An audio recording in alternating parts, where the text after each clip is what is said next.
Good afternoon, everyone.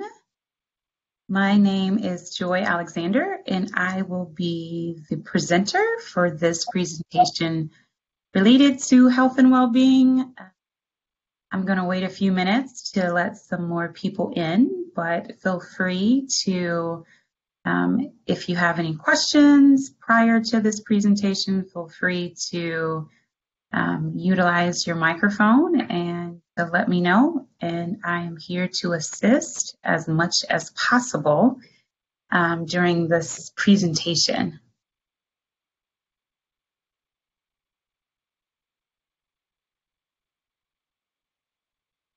I will probably begin around 4:05 just to give people enough time to be able to log in. So if you need to do anything prior to that, feel free.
Alrighty, for the sake of time, I am going to start.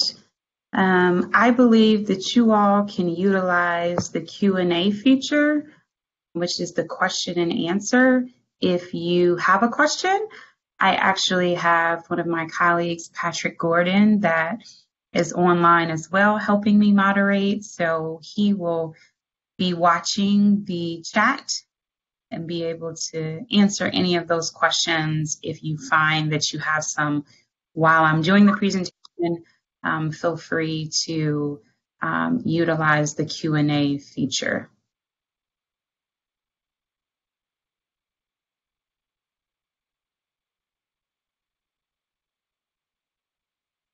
Okay, so this presentation is related to promoting health and well-being, and so hopefully by the end of it, you will learn about some resources that my office can assist you with if you choose to come to Georgia Tech, which we hope that you do.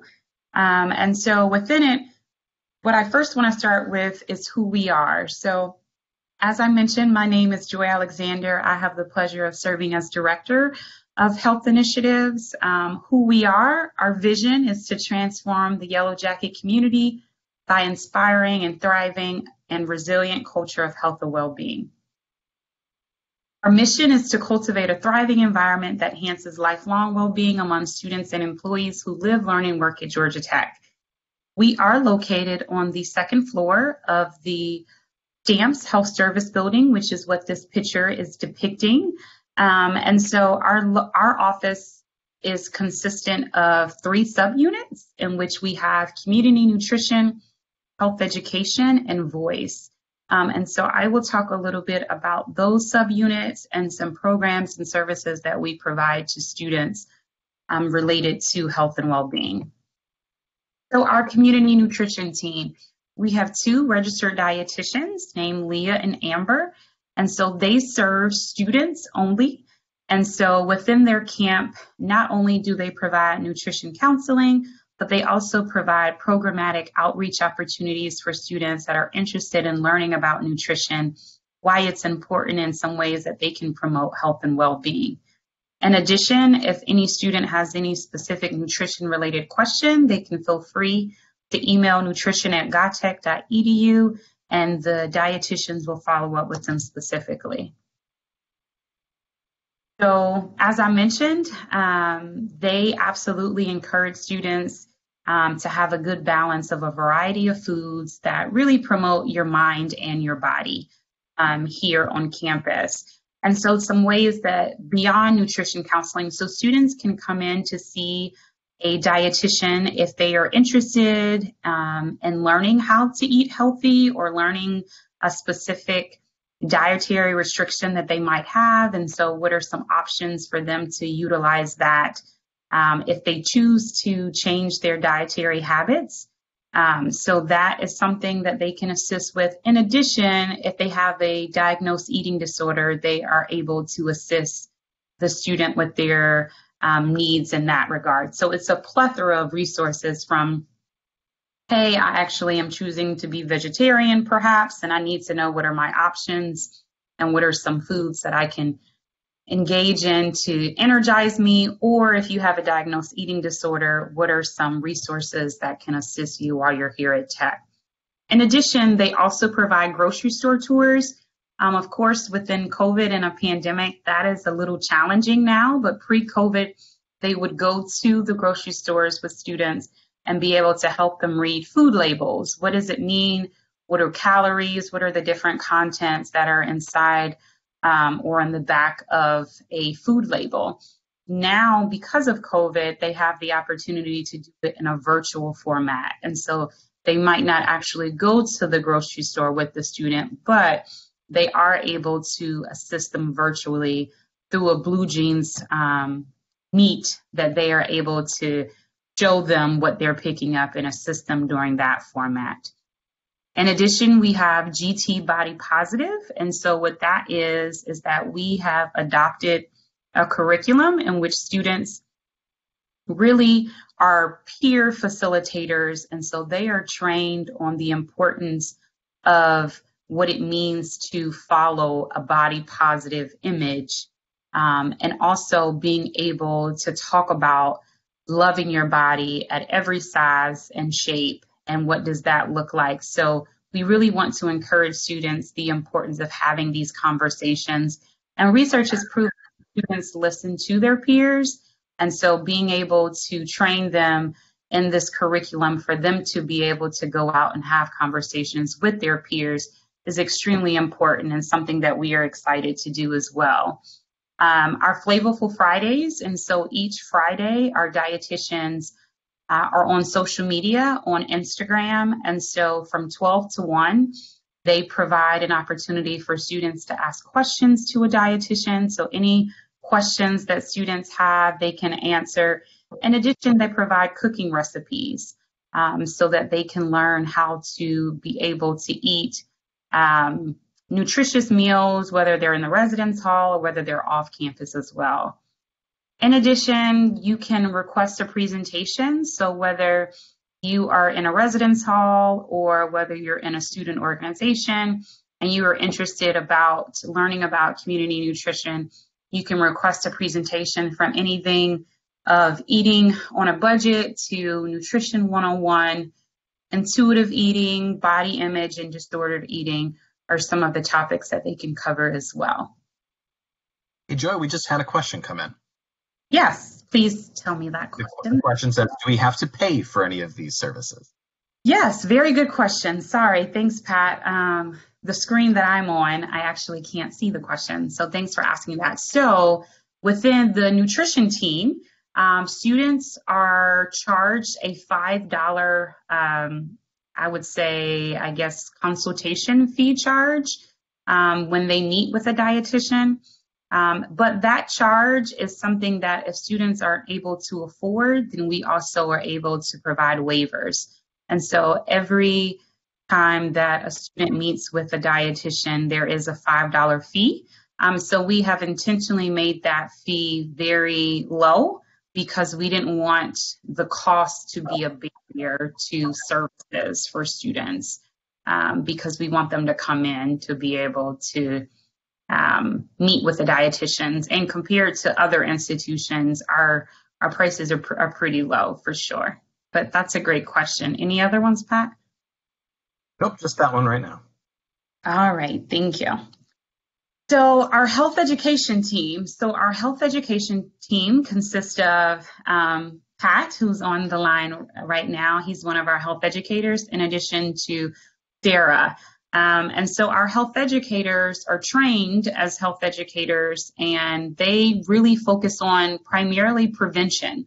And so they do a lot of outreach. They do a lot of programmatic pieces for students to encourage them on the importance of promoting health and well-being, and what does that look like as a college student. In addition, they can be reached at healthy@gatech.edu. So any questions that students might have, or if they want to request a specific service or resource, that is the email that is linked to them specifically. And so what are some outreach initiatives that they do?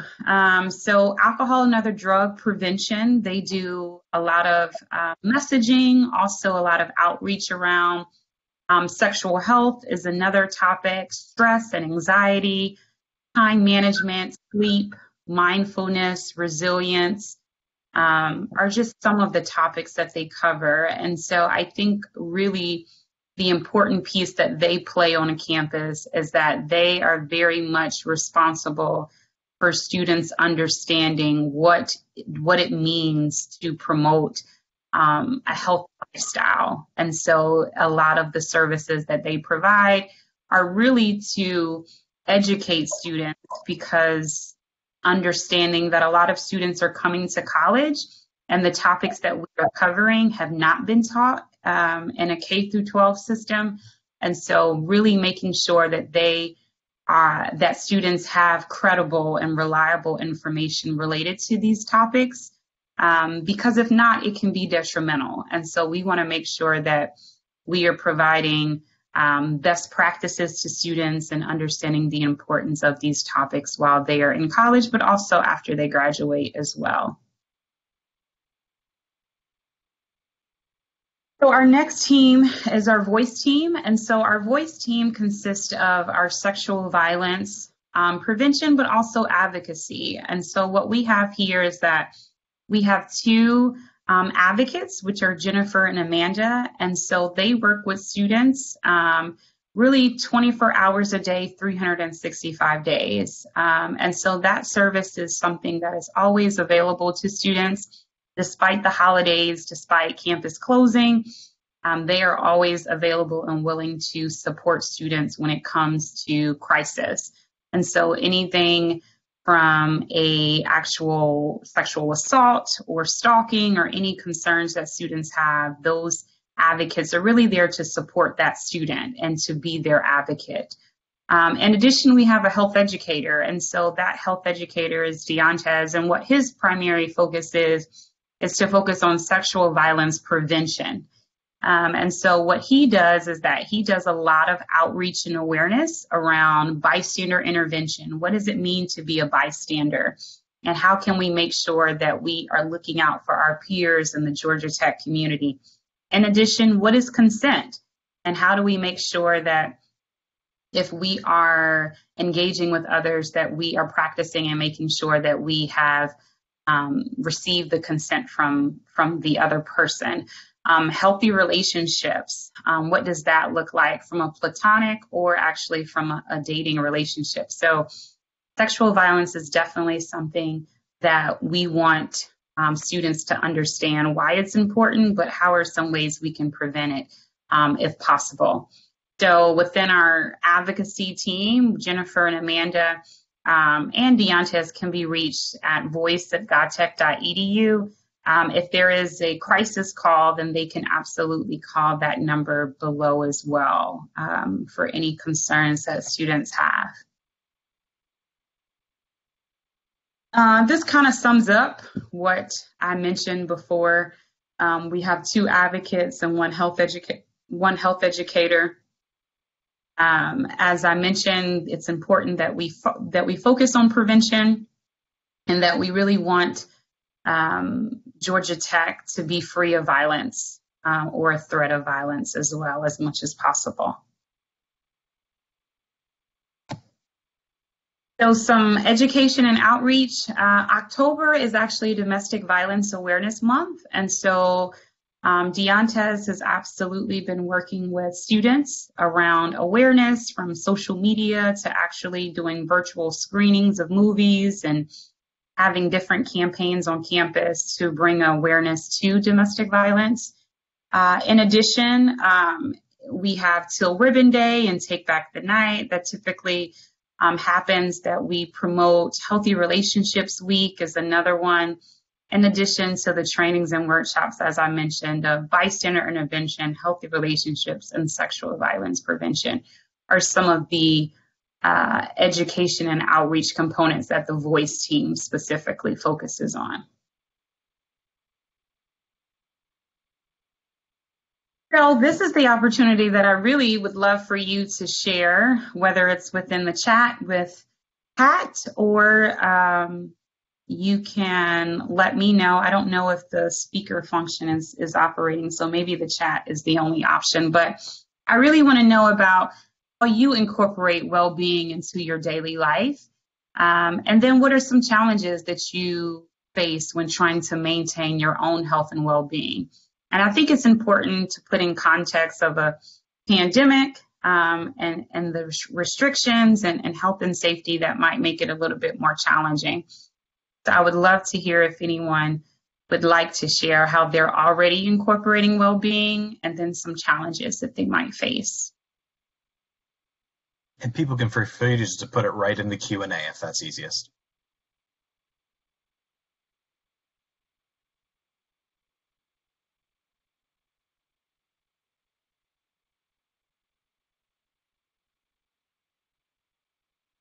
Don't be shy. We would love to hear from you as well. So.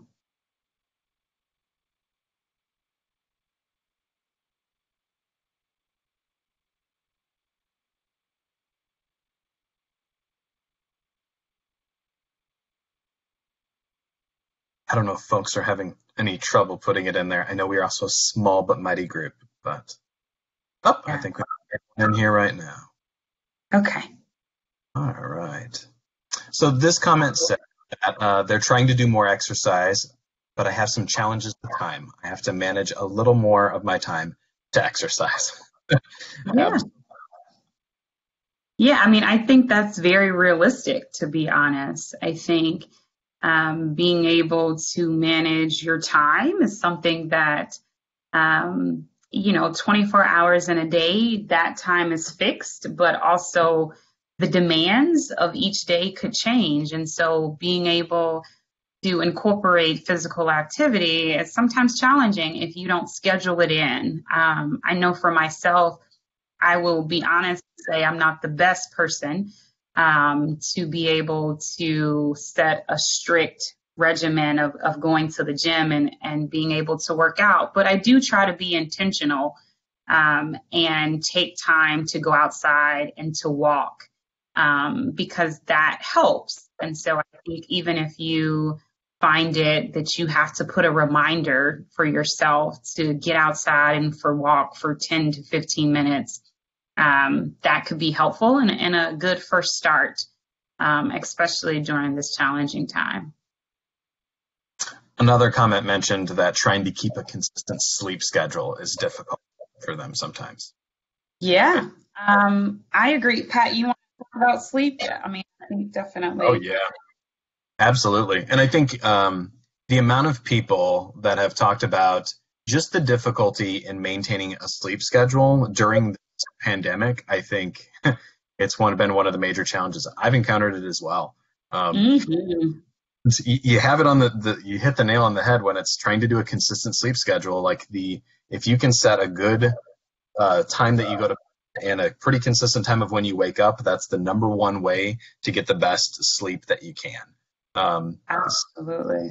I relate to you. It's pretty tough to be able to do it, but it's one thing that our office does. We do a whole lot of education or how to create a good sleep environment, how to best. If problems come up, where can we get a good either referral in or figure out maybe where some of those sleep difficulties come from? Yeah, thanks for sharing that, Pat. I think, as I mentioned, a lot of individuals are struggling with sleep. I think there's a number of reasons why that could be. I think stress and anxiety has heightened during this pandemic. And so the ability for you to fall asleep or to stay asleep could be challenging, right? And so I think that has a lot to do with perhaps the brain and whatever it is that you might be concerned about could cause you to not be able to fall asleep or to find yourself waking up in the middle of the night. And so I think, as Pat mentioned, our health educators do a lot of education around sleep and creating a sleep environment that is conducive for you to fall asleep, but also what are some ways that it's recommended that to create a sleep schedule and to create a sleep cycle, it takes at least 21 days of creating this cycle. And so with it, I think the challenging piece is that it's easy to do Monday through Friday, but sometimes on the weekends to keep that consistent schedule, it's also a challenge as well, because sometimes it's very much easier to believe that you want to catch up on your sleep on the weekends, or you want to sleep in, and then it causes your sleep cycle to be off. So trying to do it 7 days a week is ideal, but also just trying to work at it and understand that it's a process and that it doesn't happen overnight is important as well.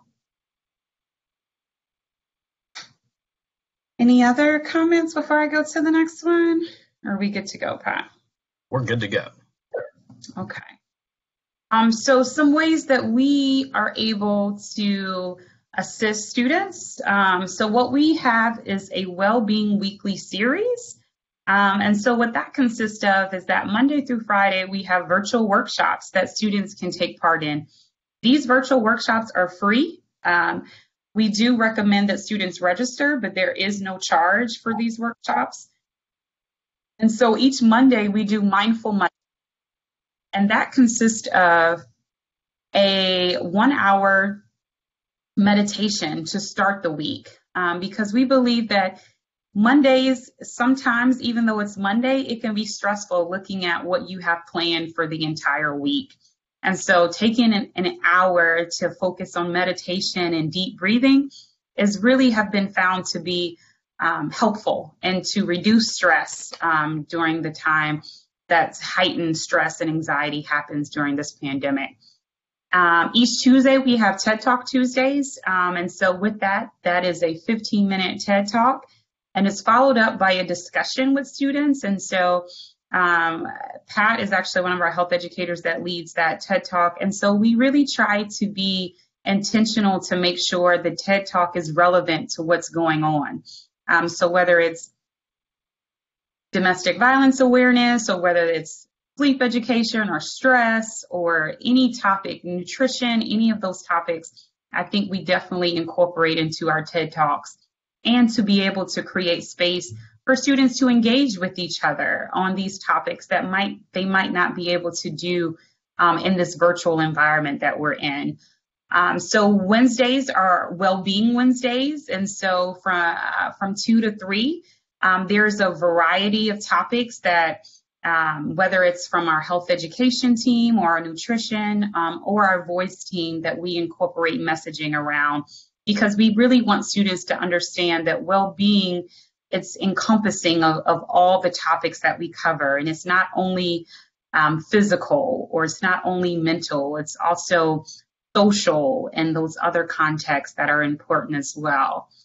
And so Thursdays, we have our Voice Message Thursdays, in which our voice team, they do a workshop related to consent and bystander interventions and 10 signs that you're in a healthy or unhealthy relationship, bringing in the bystander. A lot of their messaging is definitely around sexual violence prevention. As I mentioned before, our dietitians are on Instagram every Friday from 12. And so the good thing about social media is that if you follow us, you can absolutely engage with us. That's not something that's just restricted to students. So I'll talk about a little later about different ways that you can engage with our office through a social media platform. So as I mentioned, we do recommend that you register for those events, but they are free of charge and can be found on our website. So some individual services that we provide for students. As I mentioned, nutrition counseling is available. That is really the only service that we charge for. As I mentioned, the $5 copay charge. Our wellness coaching. So our health educators are trained as wellness coaches as well. And so what that means is that they meet with students one-on-one, and they are able to really help students determine goals and what is it that they want to accomplish and what plan do they need to work on to accomplish that goal.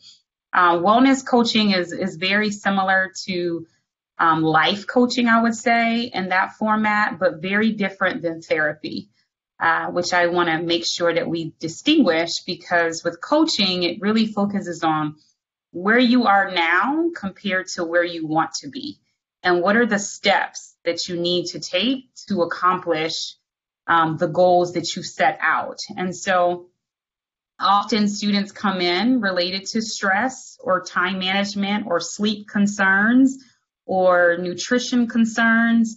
And so I think being able to come in and develop a plan and have a wellness coach assist you and really connect and refer you to resources that can better assist you with being able to obtain that goal is the way that I look at wellness coaching.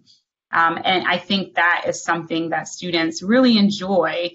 Pat is one of our wellness coaches as well. And so I don't know if you want to share anything about wellness coaching, Pat, that students should know about that service that I didn't share.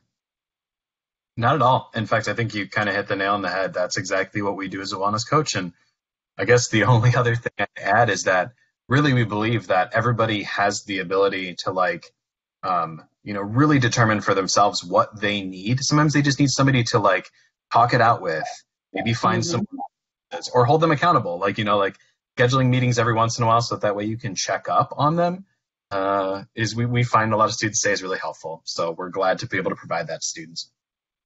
Yes. And so the good thing about our wellness coaching program as well is that students can register for the program on our website.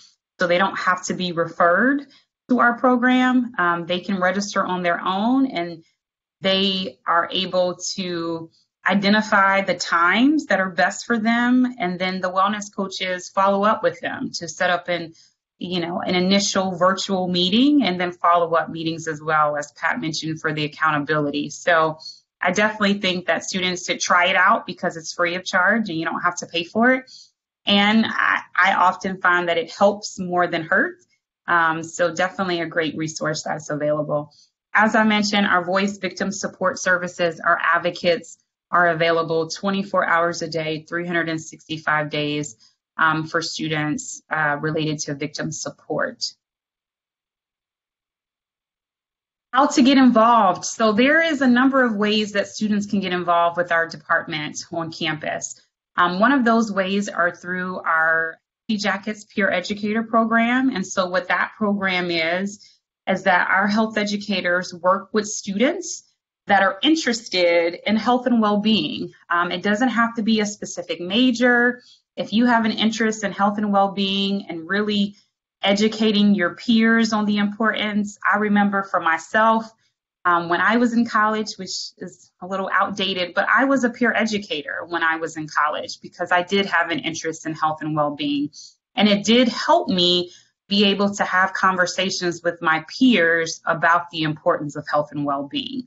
And so these peer educators are trained from our health educators, and they go out to be able to have conversations with their peers. Research has proven that students listen to students. And so being able to train these peer educators really play an important role on this campus to make sure that they are trained and knowledgeable to be able to have these conversations. In addition, our voice peer educators, that consist of students that are trained as well. It does not have to be a specific major or program, but these students, the only difference is that they are passionate and interested in sexual violence prevention.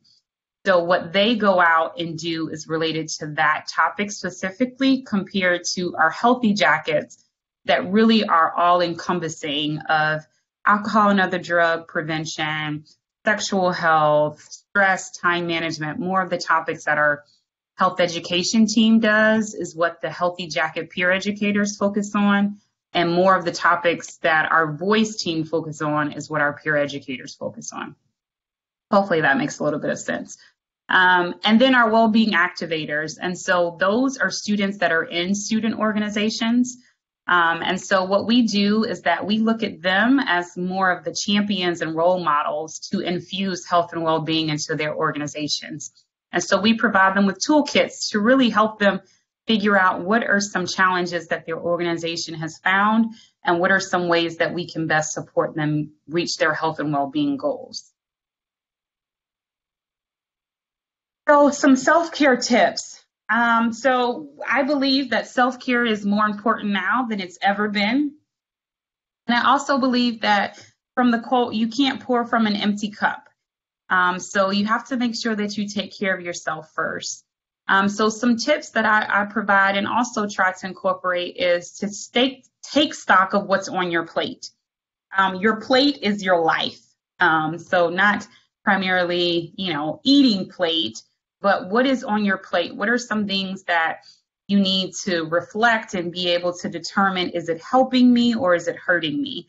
And how can we make sure that you have an inventory and that you're doing that consistently to be able to balance life? Find time for yourself every single day. That's extremely important. And whether that means taking a break and going outside and going for a walk, or maybe taking time for yourself is journaling. Perhaps taking time for yourself is calling a friend or a family member. Whatever it is, I think it's important that we take time for ourselves every single day and that we prioritize it, because that's a way that we take care of ourselves. And if we take care of ourselves well, then we can also make sure that we are productive and able to help others. Delegate. So learn to ask for help. I think that's something that students sometimes feel that they have everything that they need, but there's a plethora of resources on this campus to assist them. And so learning to ask for help, I believe, is a sign of strength, not a sign of weakness. And so we all need help. And so absolutely utilizing these resources are extremely important. Learn to say no more often. I said yes, because primarily saying no is harder than saying yes, because perhaps the guilt that individuals feel by saying no, they don't want to hurt others' feelings, or they don't want others to be mad at them. But I think in learning to say no, you're saying yes to yourself. And sometimes if you learn to say no, then it's easier for you to balance what's on your plate. But if you say yes to everything, it can lead to burnout. And so I think there's a balance that needs to take place in taking care of yourself, that you have to make sure that you put yourself as a top priority and know that you can't do everything, but sometimes less is better. Attend workshops or professional trainings regularly. I think that's important, especially if it's related to topics that you're interested in. So how can you make sure that you're incorporating that information? There's a lot of workshops and programs and services that we do as well that I think would be beneficial, that are free of charge for students to take part in. Communicate effectively. Make sure that you know how to communicate, whether it's with your peer, whether your roommate, whether your professors.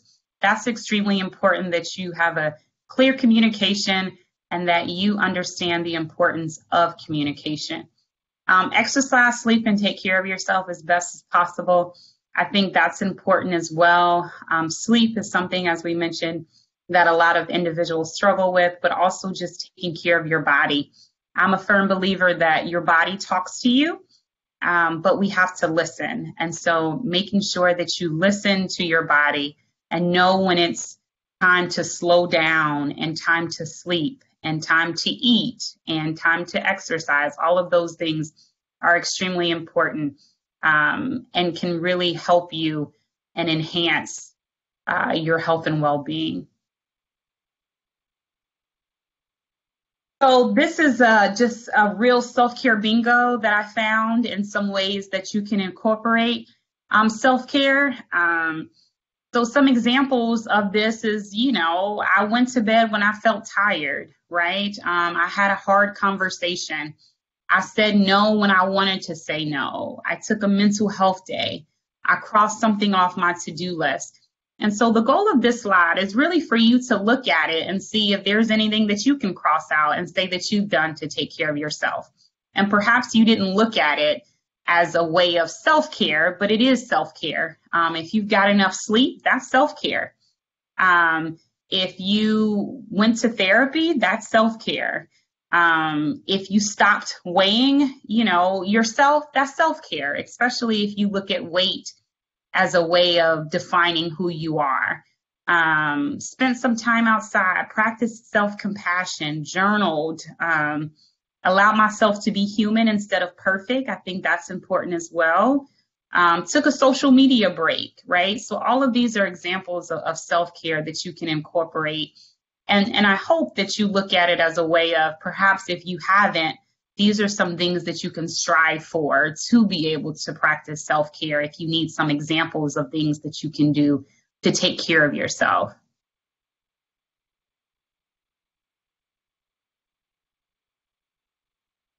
So our contact information, as I mentioned, if for any type of concerns you have, our main contact or our main email is healthy@gatech.edu. Our telephone number is there. We are open Monday through Friday. Typically, Monday through Wednesday, we're open from 8 to 5, and then Thursdays 9 to 5, and Friday 8 to 5. So we are located in the second floor of the Stamps Health Service building. And then our website, you are free to log in and explore any of the topics that I talked about are located there with additional information. In addition, for social media, please feel free to follow us on Facebook or Instagram. And that is where we really provide a lot of information about what we're doing on campus and some ways to engage with our office. Any questions? Right now, we don't have any questions, but totally feel free to type them in the Q&A box. Yes, we have a little bit more time. So if you have any specific questions, myself or Pat, then please let us know. If anybody was wondering, this session is being recorded and it will be sent out to everyone who has signed up for the session.